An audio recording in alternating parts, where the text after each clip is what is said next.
네, 마감 스퍼트 이어가겠습니다. 자, 이제 연휴 앞두고 1시간여 남은 상황이죠. 1시간도 안 남아 있습니다. 그 가운데 혼조 보이고 있습니다. 오늘은 거의 등락에서 보합권에서의 등락을 계속 보이고 있다. 이렇게 보여지네요. 두 분과 이야기 나눠보겠습니다. 미르경제연구소 정태근 이사 모셨고요. 퍼스트프라임 리서치 이동근 대표 함께하겠습니다. 두 분 어서 오십시오. 네, 반갑습니다. 예, 반갑습니다. 어제부터 와글와글 이슈들이 참 많았는데 오늘장 과연 어떻게 반영시킬 것인가에 대한 문제들 나눠봅니다. 일단 어제 좀 떠들썩하게 했었던 종목이 있었습니다. 코스닥 시가총액 1위 종목 알테오젠 볼게요. UBS 쪽에서 목표가를 27만 원으로 냈다라는 것은 사실 우리에게 뭐 매도하라라는 의미처럼 보여지죠. 왜냐하면 현재 주가가 44만 원대인데 27만 원 만들려면 여기서 40%가량은 더 내려가야 된다라는 의미이기도 합니다. 자, 한 분씩 얘기 나눠보겠습니다. 정태근 이사님, 외국계 리포트가 우리나라 종목을 타겟해서 뭔가를 계속 얘기하는 경우들은 많았어요. 네, 그렇죠. 하지만 그걸 무시하고 갔었던 종목이 카카오페이였었던 것 같기도 하고 좀 있습니다. SK하이닉스 같은 네네. 경우도 한번 네, 문매를 맞아요. 맞았다가 네. 다시 가기도 했었어요. 알테오젠의 경우에는 사실상 근거가 믿을만하지가 않다라는 게 알테오젠 입장에서도 나타내긴 했었는데요. 네네. 이 부분에 있어서는 어떤 판단 주고 계세요? 리포트 저도 내용을 봤는데 네. 그 내용이 개인적으로 봤을 때 틀린 내용은 없다라고 봐요. 단지 시기적으로 봤을 때 그 바이오 업종 분위기를 좀 봐야 된다고 생각을 하고 있거든요. 무슨 얘기냐면은 자, 만약 지금 이제 하반기 금리 인하에 대한 금리 인하에 대한 얘기가 나오게 되면서 그와 연관돼가지고 바이오가 좀 부각이 되고 있는 상황이잖아요. 그래서 오늘 ABI 바이오 같은 그쵸. 그리고 우리가 그냥 강세지 않습니까? 그러니까 지금 바이오 분위기가 괜찮다라는 겁니다. 바이오 분위기가 괜찮기 때문에 제가 봤을 때 루비에스의 어떤 이 리포트의 영향이 제한적일 가능성이 저는 개인적으로 높다라고 그래서 생각을 좀 하고 있거든요. 왜 그렇게 말씀드리냐면은 저는 종목을 볼 때 이런 말씀 드리고 싶어요. 이슈의 우선순위. 악재의 영향을 받냐, 호재의 영향을 받냐. 그리고 호재라고 하더라도 호재 내에서 어떤 이슈의 영향을 받냐. 이게 저는 중요하다고 생각을 하고 있는데 지금은 알테오젠 같은 경우는 아시겠지만은 좋은 내용도 너무 많아요. 그리고 지금 UBS 리포트도 있는 상황이고요. 근데 제가 봤을 때는 지금의 분위기를 봤을 때 호재냐 악재냐의 관점에서 봤을 때 UBS의 어떤 부정적인 리포트는 영향을 주지 않을 가능성이 높다라고 생각을 합니다. 네네. 그러다 보니까 일단은 내용은 뭐 저도 일리가 되는 부분들이 있고 공감되는 부분이 있지만 지금 시기에서는 먹히지 않을 부분이라고 그래서 생각을 하고 있는 상황이고요. 제가 알테오젠 같은 경우는 되게 좀 안 좋게 말씀을 드려가지고 사실 작년 12월 달 이후에 욕을 되게 많이 먹었는데 그러니까 시기적으로 봐야 된다고 봐요. 그러니까 작년 12월 달에 제가 알테오젠을 말씀드릴 때 약간 추가 상승이 제한된다고 언급됐던 이유가 뭐냐면은 키트로드라 SC에 대한 모멘텀이 2023년도 8월 달부터 10월 달까지 주가가 10배 이상 상승했는데 여기에 반영이 되지 않았을까라는 물음표를 제가 얘기했었거든요. 그러고 난 뒤에 주가 좀 쉬었던 부분들이 사실이고요. 그리고 지금은 또 아시겠지만 바이오 분위기가 다시 돌아오게 되면서 소위 말하는 알고리 팹의 분위기가 또 좋아지고 있는 상황들이거든요. 그래서 그런 관점에서 보게 된다라면은 저 리포트에 대한 영향은 제한적일 수밖에 없다라는 것들이죠. 그리고 저 리포트에서 가장 저는 집중적으로 봤던 게 집중적으로 보고 그리고 이제 공감이 되던 부분들이 450%거든요. 이 450%의 상승은 알테오젠뿐만 아니라 앞으로 어떤 종목도 다 해당이 될 겁니다. 그런데 중요한 건 여기서 보게 되면 더 적정 가치라든지 이런 부분 얘기를 하고 있잖아요. 본질 가치는 얘기를 하고 있지 않습니까? 사실 주가가 그대로 가나요? 안 갑니다. 주가라는 것이 생각보다 더 많이 갈 때가 있고 생각보다 더 빠질 때가 있는 거거든요. 알테오젠은 누가 보면 오버슈팅 맞아요. 오버슈팅 맞지만 중요한 건 그 모멘텀을 가지고 계속해서 우상향을 하고 있기 때문에 가치가 아직도 반영되고 있다고 볼 수밖에 없는 것들이죠. 만약에 주가가 빠진다면 다 반영됐다고 맞는 거고 적정 가치를 오버했다고 보는 게 맞는 것들이죠. 그러나 지금은 제가 봤을 때는 아직도 반영이 되고 있는 부분들이 있기 때문에 그런 뭐 UBS 리포트가 영향을 받을 가능성이 저는 개인적으로 낮다라고 생각이 됩니다. 그러다 보니까 저는 이제 최근에 바이오 업종에 대한 분위기를 봤을 때 알테오젠이 추가적으로 더 갈 가능성이 높다고 생각을 하고 있고요. 그리고 특히나 ADC 쪽 같은 경우에 계속해서 이제 모멘텀이 될 거거든요. 왜냐면 그 항암제 같은 경우도 세포독성 항암제에서 ADC로 계속해서 넘어가는 상황입니다. 이게 주류가 된다라는 거죠. 근데 그 주류의 중심에 누가 있느냐?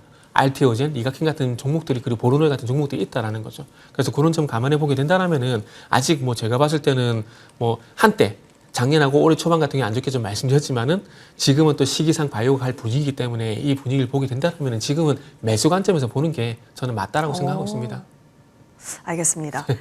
호재에 민감한 지금의 위치인가, 악재에 민감한 위치인가 따져봤을 때 바이오는 지금 완전히 물 그쵸. 만나다. 그럼 뭘 보냐를 논의할 시기에 갑자기 UBS 쪽에서 이러한 리포트를 냈다라는 건데 영향은 크게 보고 계시지 않네요. 오히려 활용할 수 있다라는 의견 주셨습니다. 지금 시청자들도 의견이 굉장히 많이 쏟아지고 있는데 일단 1번 알테오젠 측에서 참 대응 잘한다. 이거 칭찬해 주셨고 그리고 2번으로는 생각보다 덜 빠지는 것 같기도 하다라는 의견 또한 있었거든요. 이동훈 대표님 44만 원은 그래도 하회하려나 하면 다시 또 지켜내고 흐름은 나타납니다. 지금은 시청자분들께서도 그리고 투자자분들께서도 UBS 쪽에 있어서는 그렇게 큰 판단을 안 주고 계시는 걸까요? 기술적으로 보면은 지금 60일선이 굉장히 강력한 지지선이 될 거로 보여집니다. 뭐 지난 7월에도 이제 주가가 좀 하락을 했을 때도 60일선에서 장대 양봉이 나면서 다시금 이제 고점을 뚫는 모습이 나왔거든요. 이번에도 아마도 지금 뭐 60일선 닿지도 않았지만은 일단 조정을 받더라도 60일선에서의 어떤 지지력은 저는 확인이 될 거라고 좀 예상이 되고요. 근데 한 가지 좀 이제 수급적으로 봤을 때는 사실 최근에 이제 그 10월 달에 50만 원을 돌파했을 때 이 고점을 이끌었던 거는 매수세는 외국인이었어요. 근데 8월 이후에는 외국인이 매도로 전환을 했죠. 외국인들은 지금 좀 차익 실현을 하고 있는 그런 상황이다. 이렇게 좀 말씀드릴 수가 있을 것 같고요. 뭐 종합적으로 봤을 때 저도 이제 지금 알테오젠이 가지고 있는 어떤 이런 그 포텐셜이라는 측면, 뭐 지금 대기하고 있는 것들, 뭐 에너투 SC라든가 또 키트로다 SC라든가 이런 부분들이 계속해서 발표가 될 거지 않습니까? 그렇다면은 지금 뭐 알테오젠이 이런 부분에 있어서 물론 이제 UBS가 무슨 얘기를 하는지는 알겠는데 또 UBS는 또 그런 얘기도 했어요. 그러니까 전 리포트 보면서 마지막에 보면은 또 이제 그런 얘기를 했었죠. 그러니까 또 업사이드 리스크 얘기를 또 했거든요. 50만 원 갈 가능성에 대해서도 얘기를 했어요. 그 리포트에 보면. 그러니까 이게 뭐 그럴 거면 뭐하러 이런 생각이 좀 들었거든요. 그래서 사실은 뭐 지금 저는 만약에 이게 조정이 나온다면은 오늘도 지금 아랫골이 달고 있고 최근에 보면은 차트상으로도 아랫골이 계속 달리고 있다는 얘기죠. 그러니까 뭔가 주가가 좀 많이 빠진다 싶으면은 저점 매수는 들어오고 있어요. 그런 측면에서는 지금 저도 뭐 충분히 매수의 관점에 접근해도 되지 않겠는가 이렇게 말씀드릴 수가 있을 것 같습니다.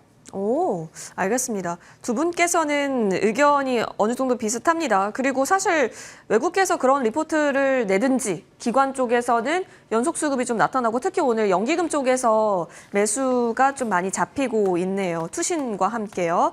살펴보시면 좋겠습니다. 오히려 지금은 제약반이 잘한다 우리가 응원을 보낼 수 있어야 하는 구간에서 잠시 이가 영향도가 어떻게 될까 판단해 봤는데요. 제한적으로 두 분 의견 받아봤습니다. 자, 이어서 다음 쪽으로 넘어가겠습니다. 이스페타시스 보시죠.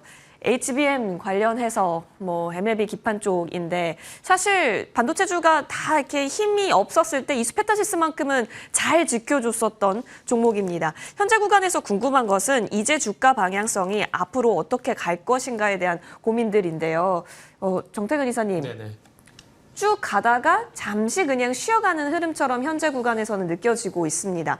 근데 그런 쉬어가는 구간이 그렇게 걱정되어 보이지도 않고 지금 이스페타시스 투자를 하시는 분들에게 있어서 주목해야 할 점은 어떤 부분이라고 보세요? 일단은 대안이 있느냐 없느냐. 대안. 지금 이제 HBM 소부장이 일어났잖아요. 소부장 내에서 이스페타시스를 대체할 만한 종목이 있느냐 없느냐. 그게 좀 중요하지 않을까라는 생각이 좀 들어요. 올해 5월 달부터 이스페타시스가 꾸준히 상승이 나왔었거든요.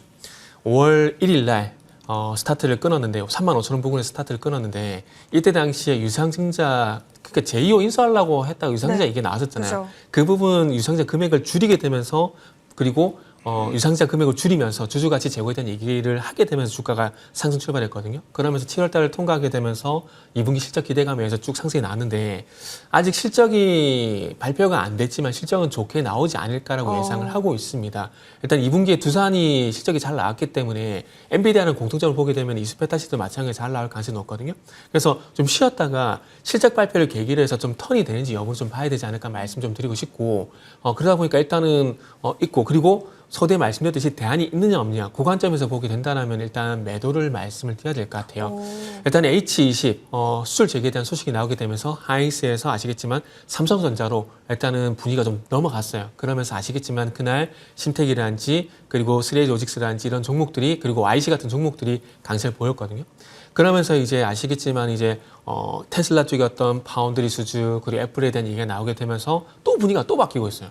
그러니까 파운드리 쪽으로 아시겠지만 두산 테슬라라든지 그리고 오늘 또 강세를 보고 있는 코아시아라든지 이런 삼성전자 벤더 쪽으로 분위기가 옮겨가고 있다는 거죠. 그리고 테일러팹의 어떤 공정률이 91%가 넘었다는 얘기가 나오게 되면서 이제 아시겠지만 진공 그 클린룸 관련돼 가지고 한양이엔지한지 신성이엔지 이런 종목들이 장비가 이제 들어가기 시작했고 그러면서 그 후를 시간차를 두고 공정 장비라든지 증삭 장비라든지 이런 거 들어갈 거라는 기대감들 때문에 또 그쪽으로 수급이 옮겨가고 있거든요.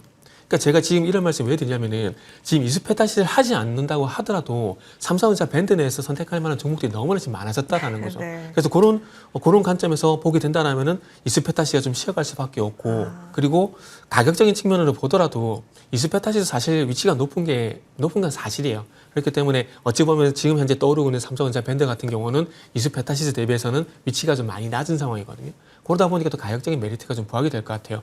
만약에 알테오젠이 지금 그 이수페타시스 같은 그런 시점이었다면 아마 제가 UBS 리포트 매도를 드렸겠지만 지금 아까 좀 뭐 얘기가 좀 잠시 해버렸지만 드렸겠지만 지금은 어쨌든 바이오 분위기가 좋다라는 겁니다. 삼성전자 밴드 분위기가 좋은 것처럼 그렇기 때문에 좋게 말씀드릴 수밖에 없는 것들이죠. 그래서 이수페타시스로 다시 돌아오게 되면은 그래서 어쨌든 실적 모멘텀 주주 가치 제고 그리고 대안이 없다라는 점, 요 세 가지 연유 때문에 그동안 좀 랠리가 나왔지만 이제는 좀 대안이 있다라는 점을 감안해 보게 된다라면은 조금 시야갈 가능성이 있을 것 같습니다. 그렇기 때문에 가지고 계신 분들은 좀 수익 실현을 하시는 게 좋지 않을까라는 말씀드리고 보고 싶고요. 그리고 오늘 두산 같은 경우도 이제 공교롭게 지금 이수페타시스하고 두산이 공통점이 조금 전에 제가 엔비디아 말씀드렸잖아요. 근데 요 두 종목이 8월 5일을 기점에서 같이 꺾이고 있어요. 그러니까 이걸 왜 말씀드리냐면은 결국 서두에 말씀드렸듯이 엔비디아 관련된 소부장이 아니더라도 대안이 지금 시장이 충분하다라는 걸 말씀을 드리고 싶어서 두산 얘기도 좀 드렸다라고 생각을 하시면 될 것 같습니다. 그 대안이 같은 업황 네. 내에서 그러니까 뭐 MLB 기판이면 대덕전자도 있고 네네, 하니까 그쵸. 그런 대안이 아니라 시장에서의 대안을 네네. 말씀해 주신 거군요. 오히려 반도체를 본다면 잘 나갔던 이수페타시스보다 오히려 더 신선할 수 있는 삼성 밸류체인 쪽이 네네. 탄력도를 기대할 수 있다라는 측면에서 오히려 관심도는 후자. 삼성 밸류체인 쪽으로 조금 더 보고 계신다라는 의미이신 것 같습니다. 부정 의견 지금 달려 있고요. 이어서 그러면 이동근 대표님과 얘기 나눠보겠습니다. 사실 근거가 있었기 때문에 이런 추세가 있었던 건데 사실 진짜 최근 들어서 8월 5일 정말 말씀해 주신 대로 고점 만들고 68,500원 만들고 지금은 조금 쉬어갑니다. 일단 실적은 최근 공시를 보니까 그 컨퍼런스 콜이 8월 19일에 예정이 되어 있기는 하네요. 그럼 이 전쯤 아니면 이때쯤 실적은 나올 것 같긴 한데 그 전까지는 일단 쉬어간다로 우리는 봐야 할까요? 최근 한 3개월 정도의 차트를 보면은 60일선이 예. 지지선 역할을 했어요. 그런데 이번에 이제 8월 5일날 고점을 만들고 60일선을 지금 깨고 있습니다. 아직까지 뭐 확정된 건 아니지만 60일선 밑에서 움직일 가능성이 높아진 거죠. 21선 참. 예. 21선 밑으로 이제 가면서 높아질 가능성이 많기 때문에 그렇게 되면 이제 지금 추세가 조금은 바뀔 수가 있어요. 물론 뭐 이게 급락이 나온다거나 하기보다는 이제는 조금 이수페타시스의 시세가 재미가 없어질 수가 있다라는 겁니다. 그러니까 어떻게 보면 이제 8월, 그러니까 이게 조금 뭐 급락 조정의 형태보다는 기간 조정의 형태라든가 이런 흐름들이 나올 수가 있다라는 거. 저도 이사님 말씀에 전적으로 동의하는 게 그 시장에 그러니까 좀 약간 공기가 바뀌고 있죠. 그러니까 지금은 삼성전자 쪽을 할 수밖에 없어요. 삼성전자와 관련된 밸류체인을 할 수밖에 없어요. 최근의 움직임들을 보면은 그쪽이 이제는 주도권을 잡고 있습니다. 그건 뭐 누구든지 부인할 수 없는 사실이고 뭐 지금 뭐 몇몇 저도 이제 뭐 얘기들을 들어보면 삼성전자에 대한 목표가 자체가 지금 좀 그러니까 비공식적으로 굉장히 높게 부르는 사람들이 많아요. 그래서 저도 약간 좀 그거는 좀 너무 오바다라는 얘기를 하는데 분위기가 그렇다는 겁니다. 지금 시장의 분위기가. 그런 것들. 그러니까 만약에 삼성전자 진짜로 HBM3 통과하고 이제 4에서도 뭔가 이제 긍정적인 사인을 얻어내면은 진짜로 공기가 완전히 바뀔 수가 있다라는 거예요. 그런 부분들을 감안한다면은 정말로 이제 이수페타시스가 그동안 사실 굉장히 주가의 흐름이 좋았는데 지금은 조금 이제 쉬어갈 수밖에 없는 그런 자리가 아닌가. 그래서 일단은 지금 저는 뭐 조정이 나오더라도 60일선 정도에서는 지지가 될 것 같은데 그 부분을 확인해야 된다는 거예요. 그래서 지금은 일단 저는 관망의 의견 드리도록 하겠습니다. 알겠습니다. 주요 이평선 라인대에서 어떤 흐름을 보이는지, 추세를 돌리는지, 횡보하는지, 당시에 반도체에서 삼성전자에 거는 기대가 어느 정도인지 복합 요인 작용이 될 것 같습니다. 흐름 판단하셔야 될 것 같고요. 두 분은 이수페타시스 관련해서는 거리를 좀 두고 계신다라는 점 얘기 들어봤습니다. 자, 이어서 저희는 다음 쪽으로 넘어갑니다. 자, 8월 15일 광복절 알래스카.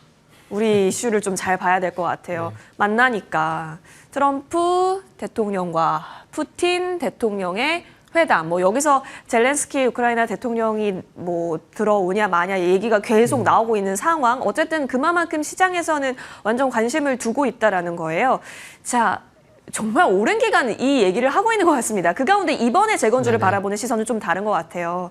자, 특히 재건주를 볼 거면 다른 탄력적이고 가벼운 종목도 있겠지만 결국에는 그 중심에는 HD 현대건설기계로 바라보시는 분들이 많더라고요. 대표 종목으로서의 어느 정도 기대감 지금 반영이 더 시킬 수 있는 자리인지가 궁금해요. 사실 물론 재건을 안 볼 수는 없겠지만 재건에만 제한시켜서 현대건설기계를 바라보게 되면은 이거는 솔직히 답이 없어요. 매도가 맞아요. 그리고 지금 15일 날 이제 푸틴하고 이제 트럼프 회담 얘기를 방금 해줬으니까 그것도 얘기 좀 다시 좀 드리면은 아마 제가 볼 때는 결론 도출 안 나올 거라고 봅니다. 왜냐하면 왜가 중요한데 자, 지금 이 전쟁이 계속 길게 가잖아요.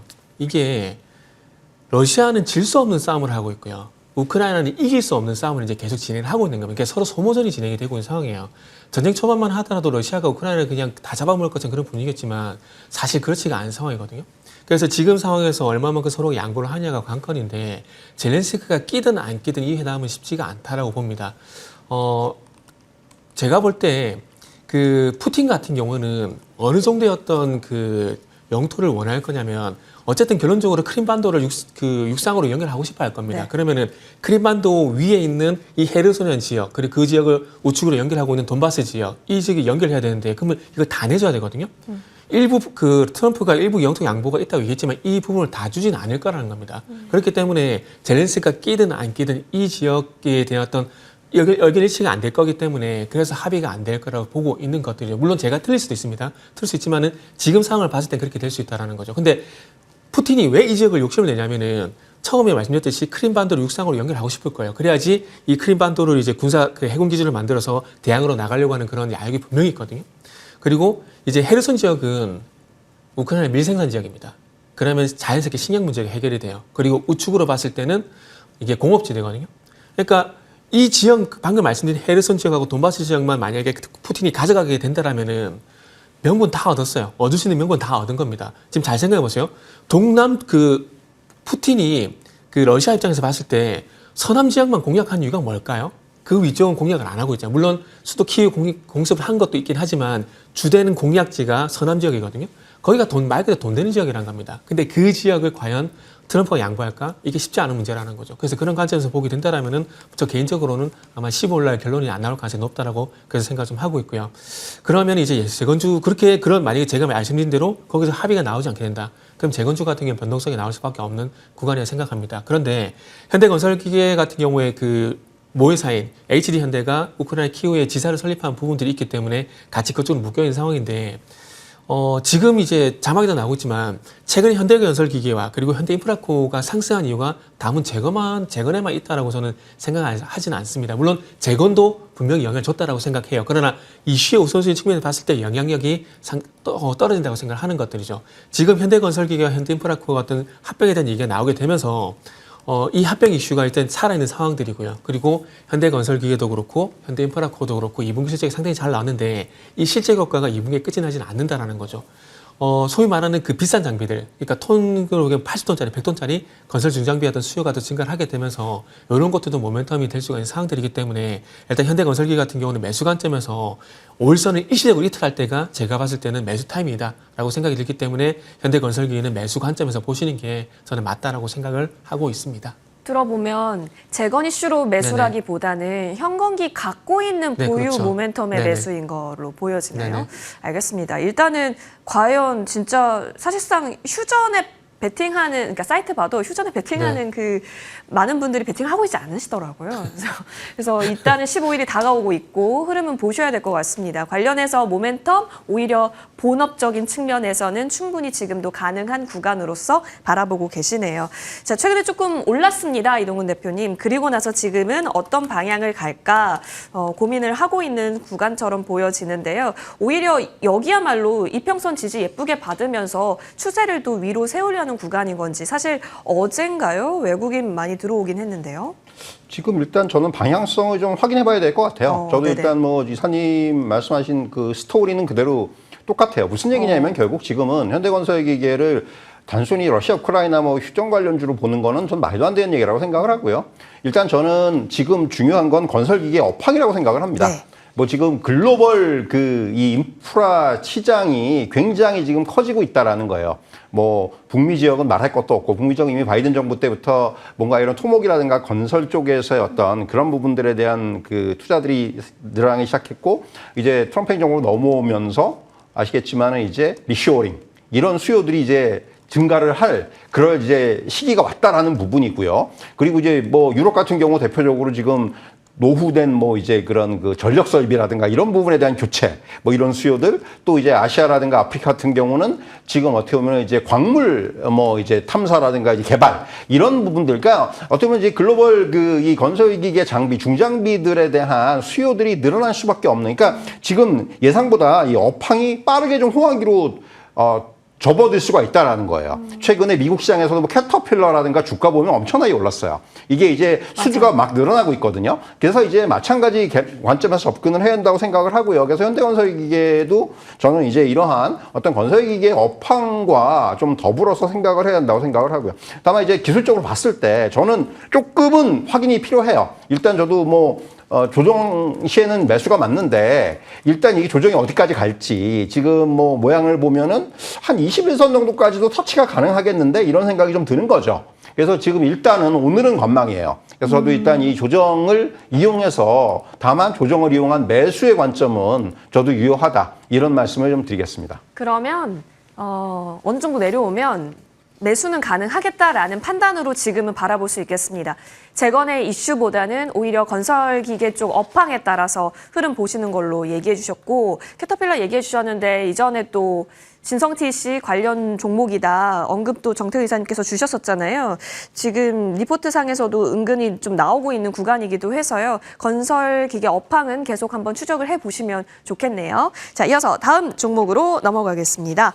자, 돌고 돌아서 이 종목도 움직이네요. 분리막 보겠습니다. SKI 테크놀로지 보시죠. 그러니까 지금은 2차 전지면 일단 가는 건가? 요렇게 질문 드려봐야 될 것 같네요. 정태근 이사님. 일단 결국 탈중국이죠. 탈중국. 예. 때문에 2차 전지가 일단 간다라 봐야 될 것 같아요. 자, 2차 전지 어떤 상승이 언제부터 출발했죠? 흑연관세. 흑연관세 이게 나오게 되면서 그때부터 달리기 시작했잖아요. 그러면서 이제 2차 전지 분위기가 전반적으로 확대가 되게 되고 그래서 그런 것 같아요. 그래서 결국 이제 탈중국을 진행하게 되고 그리고 그 이전에 이런 것도 있는 것 같습니다. 우리가 금리나 관련돼 가지고 서두에 이제 알트전 말씀드릴 때 이제 바이오도 간다고 말씀했잖아요. 2차 전지도 금리 영향을 좀 받게 되는 것 같아요. 왜냐면은 자 이게 그 대형 장치 산업이 될까요? 이런 것들은 아시겠지만 이자 조달 비용 이런 것들이 상당히 좀 중요하게 좀 작용이 되거든요. 소위 대규모 그 제조업 같은 경우는. 근데 2차 전지도 마찬가지로 생각을 합니다.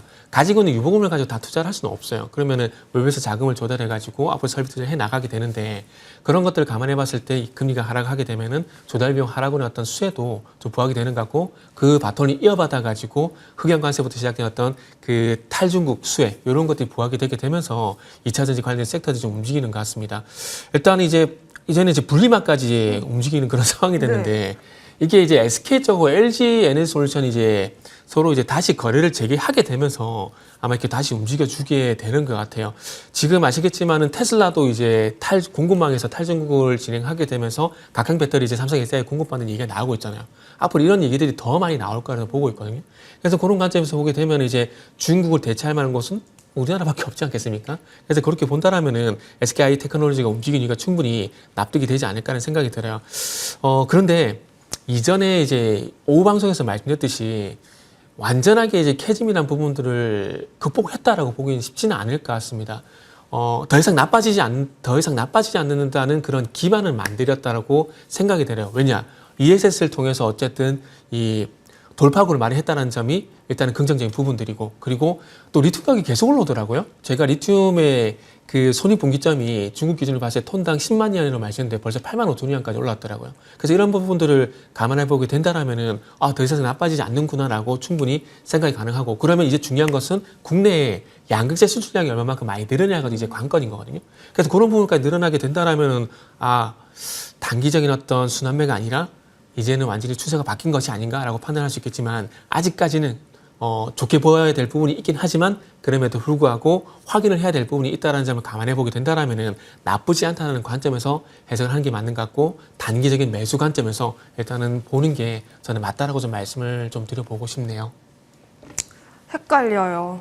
순환을 이용하는 관점에서 보는 것도 네네. 일단 그럼 있어 보이는데, 네네. 그럼 지금 와서 에코프로 BM, LNF 못 잡을 것 같으니까 분리막 보는 건지, 그러면 이제 다음에 전에 또 올라와 있는 것도 많이 올라와 있는데, 네. 지금 판단은 그러면 양극재 어떤 관점이 더 좋으세요? 에코프로 BM이 대표주긴 하잖아요. 네네.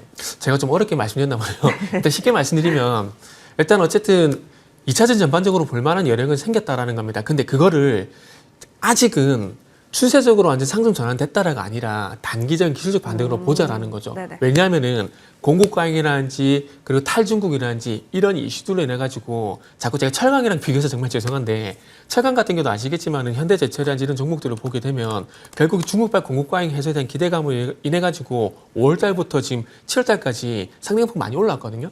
근데 지금 와서는 조용하잖아요. 근데 2차전지, 물론 2차전지를 같은 맥락에서 보면 좀 무리가 있겠지만, 그럼에도 불구하고 아직까지 수요적인 측면이 아닌 공급적인 이슈로 해서 상승이 나온다는 공통점을 보게 된다라면은 아직 확인해야 될 부분이 있다라는 거죠.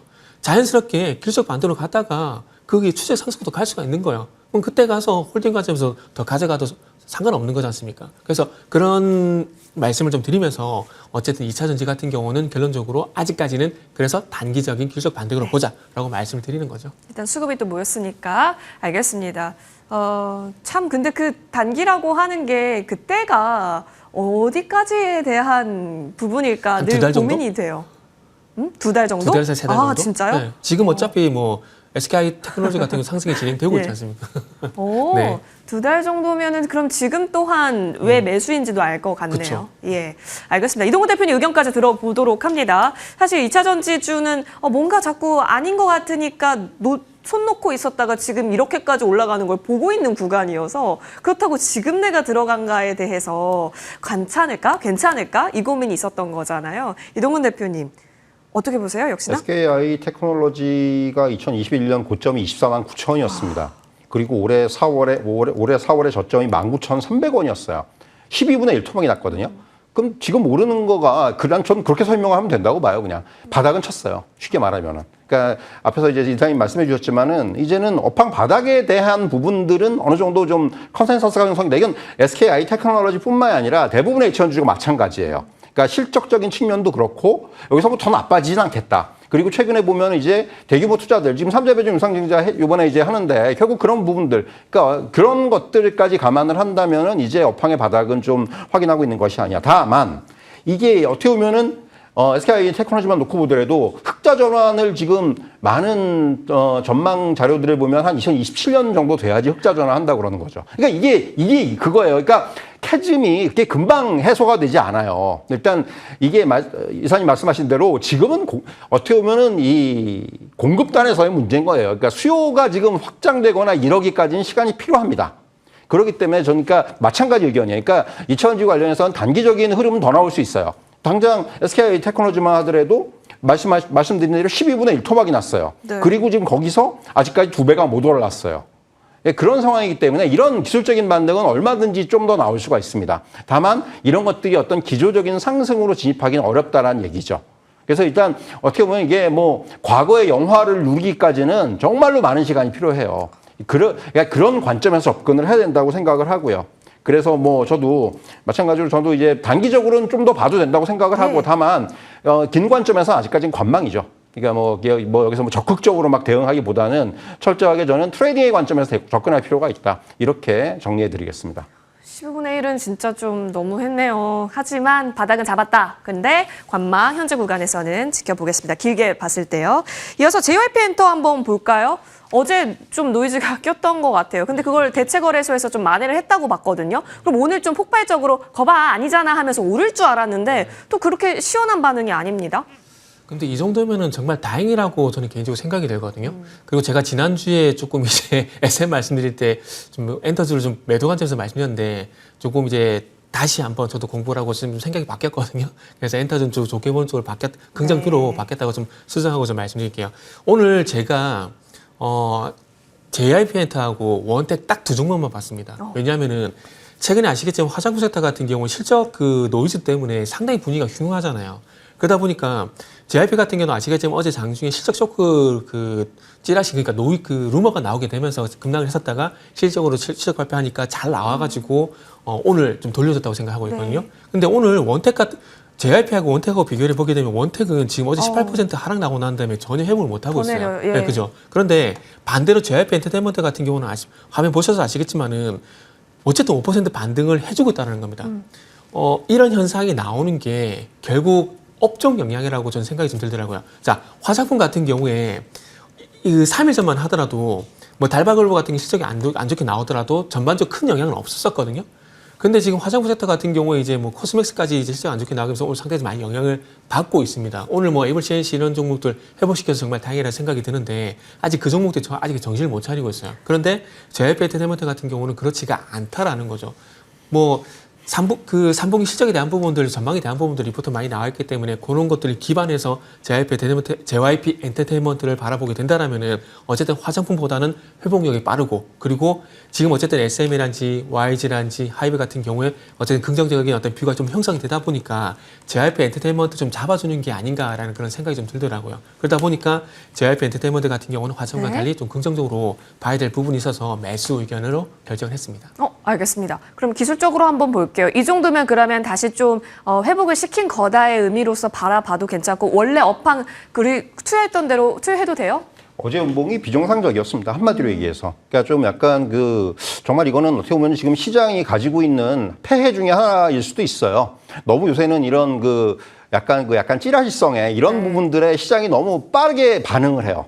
이게 이제 과거와 달라진 점인데 워낙 그런 것들이 많이 이제 돌기도 하고 JYP가 어제 좀 영향을 많이 받았는데 저는 뭐 충분히 지금 하반기엔 더 좋아질 거로 보여지고요. JYP만 놓고 보더라도 스트레이키즈 또 이제 여기다가 이제 트와이스 같은 경우 또 이제 대규모 투어가 예상되어 있기 때문에 이런 부분들 그리고 이제 최근에 어떤 MD의 판매라든가 이런 부분들까지 감안한다면은 그래서 저도 JYP뿐만이 아니라 엔터 업종에 대해서는 계속해서 긍정적 의견을 말씀드리고 있는데 네. 마찬가지로 이제 하반기에는 엔터 업종 자체의 실적이 더 올라올 수가 있기 때문에 저는 JYP 같은 경우도 지금 자리에서는 긍정적으로 볼 필요가 있다. 이렇게 정리해드릴 수 있을 것 같습니다. 알겠습니다. 두 분과 함께 JYP 엔터는 나쁘지 않겠다. 현재 구간도 예쁘게 바라볼 수 있는 여력 충분하다 의견 주셨습니다. 여기서 인사드릴게요. 함께해 주셔서 고맙습니다. 네, 감사합니다.